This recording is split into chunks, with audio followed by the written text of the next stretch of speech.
ধরুন আমার এই যে হাতে যে লেন্সটা আছে এইটা যদি ক্লোজ শট হয় তাহলে এইটা হচ্ছে কাট ইন শট।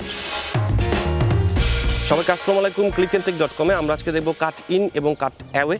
তো এইটার ব্যবহারের কারণ হচ্ছে আমরা যখন কন্টিনিউটি কোনো কারণবশত ব্রেক করি তখন আমরা এই শটগুলো দিয়ে ওই জিনিসটাকে ম্যানেজ করার চেষ্টা করি, মানুষ যাতে বুঝতে না পারেন যে আমরা শটের মাঝখানে কেটেছি। আমরা সচরাচর এই ছবিগুলো দেখে থাকি, সো আমরা হয়তো বা বুঝি না বা আমরা হয়তো বা জানি না ওইভাবে।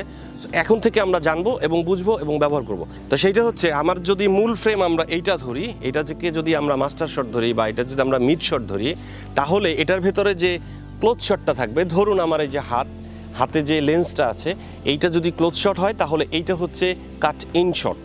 মানে আমি যদি কোনো কিছু কাটি তাহলে মাঝখানের এই শটটা দিলে কাট ইন শট আপনারা বুঝে নিতে পারেন। যেমন আমরা অনেক সময় টেলিভিশনে দেখি যে কেউ কথা বলছেন, তো মাঝখানে হঠাৎ করে একটা পাশে মোবাইল ফোনের একটা শট বা ওনার হাতের একটা শট বা ওনার পাশে রাখা একটা মগের শট, তো ওই শটগুলোকে কাট ইন শট বলা হয়। আর ওই শটগুলো আমরা বিভিন্ন ইন্টারভিউর ভেতরে ব্যবহার করে থাকি। এক্ষেত্রে যে শুধু আমার হাতেই ছবি দিতে হবে বা এই লেন্সটাকেই ছবি দিতে হবে বিষয়টা তা না, আমার ফ্রেমে যা থাকবে সেটাকেই আমরা আলাদাভাবে ক্লোজ শট নিয়ে কাট ইন শট হিসেবে ব্যবহার করতে পারি।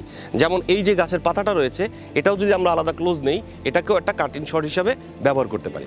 আর একটা শট আছে, সেটা হচ্ছে কাট অ্যাওয়ে শট। মানে সেই শটটা আমাদের ভিন্নভাবে নিতে হবে, ওইটা ফ্রেমের ভেতরে থাকতে হবে বিষয়টা তা না। ওইটা হচ্ছে আমি খুব সাধারণভাবে আপনাদের নিয়ে দেখাই, আমি মোবাইল দিয়ে নিয়ে দেখাচ্ছি। সেটা হচ্ছে এইটা হচ্ছে কাট অ্যাওয়ে শট। এবং আমরা সবসময় খেয়াল রাখবো একটা শটের যাতে নির্দিষ্ট একটা ডিউরেশন আমরা ধরি এবং দর্শককে দেখাই, কারণ দর্শকের শটটা দেখতে হবে এবং বুঝতে হবে। সো আমরা মোটামুটি অন অ্যান অ্যাভারেজ আমরা চেষ্টা করি 3 থেকে 4 সেকেন্ড একটা মিনিমাম টাইম, মানুষের চোখের পলক ফেলতেও তো একটু সময় লাগে, তো সেই হিসাবে 3 থেকে 4 সেকেন্ড আমরা একটা শট দেখাই। সো আমার মনে হয় আপনাদের কাছে কাট ইন শট এবং কাট অ্যাওয়ে শট দুটো খুবই পরিষ্কার হয়ে গেল। আপনারা সবসময় এগুলো ব্যবহার করবেন এবং আপনাদের এডিটিংয়ের সময় যে জার্কগুলো তৈরি হয় সেই জার্কগুলো এই কাট ইন এবং কাট অ্যাওয়ে শটের মাধ্যমে ঢেকে দিবেন। আপনাদের সবাইকে অসংখ্য ধন্যবাদ। clickandtech.com-এর সাথে থাকার জন্য লাইক করবেন এবং কমেন্ট করবেন।